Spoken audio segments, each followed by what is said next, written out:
As the world swaps out fossil fuel power for emissions-free electrification, there are two obvious questions.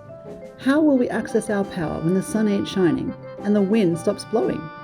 And how can we ensure there is always enough power to go around? The answer? Batteries. Not the batteries used to power your TV or AC remotes. We're talking big batteries. Batteries that change the way we do energy business.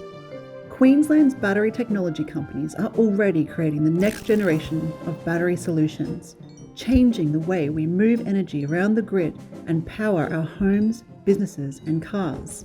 Lithium-ion, graphene, and zinc, vanadium, and iron flow batteries are just some of the solutions being developed and manufactured right here in the Sunshine State. It's estimated that by 2030, Queensland's battery industry could contribute $1.3 billion to the state's economy and create around 9,000 jobs. And by 2030, global demand for battery storage is forecast to increase by nearly 11 times. By mining Queensland's critical minerals and manufacturing, installing, and eventually recycling batteries, we can attract investment to our regions and create Queensland jobs.